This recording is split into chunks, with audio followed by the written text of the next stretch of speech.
Whether our government likes it or not, we have to stand up for the Constitution and the freedom that we have. The people will eventually say enough is enough, and they're going to rise up with their wrath and take government back.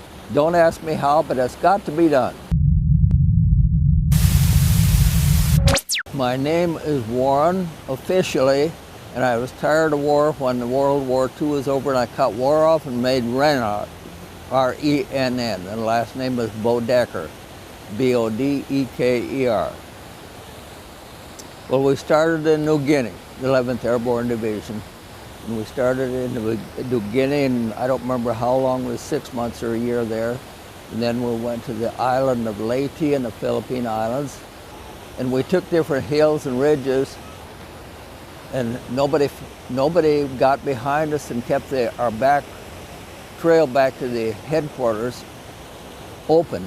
The Japanese moved in and took over our area behind us. We couldn't go forward, we couldn't go back, and we was there 5.5 days without food or water. Every morning we went out and had to try to take the ridge behind us to get a way out of there, and at nighttime we had to stay in the foxholes, and we stayed in this next ridge or hill that we had taken, and I'm in the foxhole.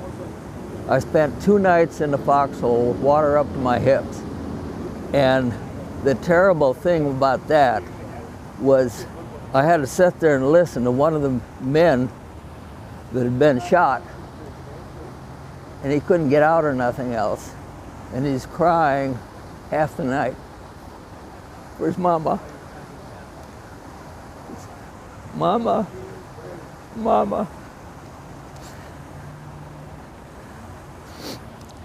And I don't remember how many men we had killed trying to take that hill back.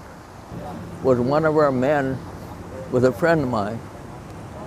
Got shot in the stomach, and he's holding his stomach and intestines in his arms while he's dying. That's the kind of stuff you see. Very hard to live with. And from there, we went to Luzon, and then that's when we started battling and making jumps and stuff.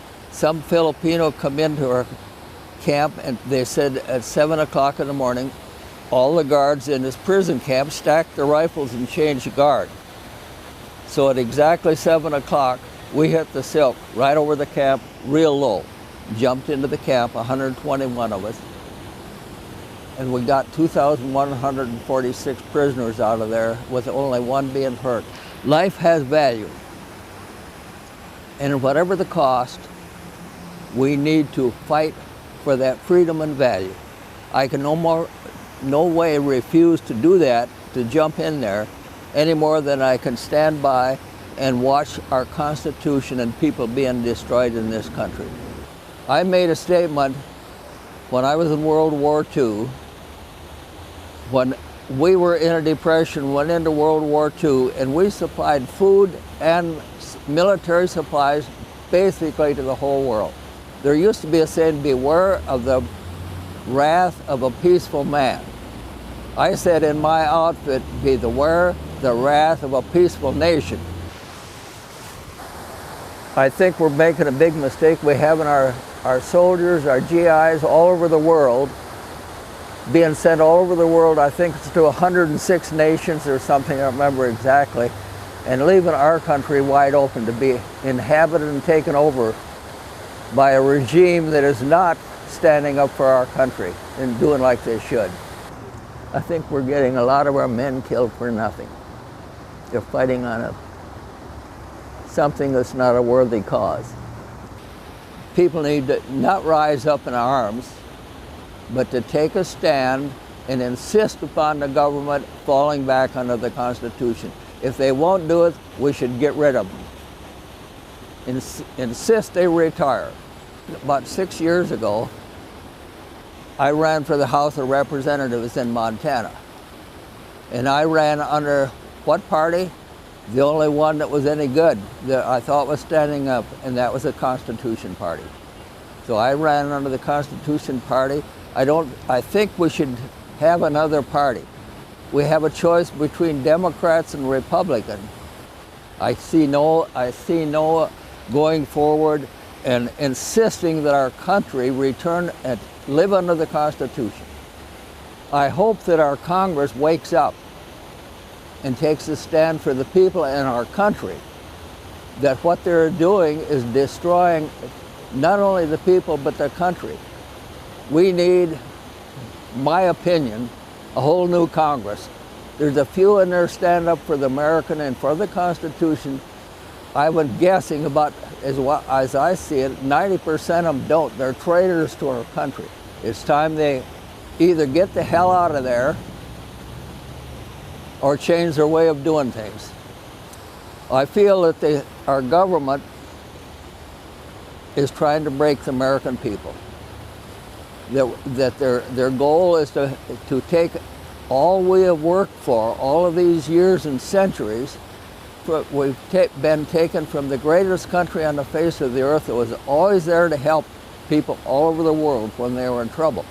And now they've sold us out, and everything I hear, we stand a very good chance of the dollar crashing. That is going to break the most of the people in the United States, which seems to be their goal. Our economy will crash. People will be searching for food and fighting for food. Not only the dollar, but for food. Where's it going to come from? We've shipped all of our industry to foreign countries. Now I understand there's over 50% of our food comes in from foreign countries. And that's ridiculous. The American people need to wake up and go back to work. And if they have to grow food, then grow it. But be prepared. That's number one. Be prepared for what might happen. The most important thing I've learned is to stand up for what's right. If it costs us our life or whatever, if we can't believe and express ourselves and willing to give ourselves and our life for what we believe in, then what have we got left? Nothing. A total control of us. And I don't like that. I want to be free in my thinking and my action. As long as I don't harm anybody else, I should be free. I hope the American people wake up to realize what is going on.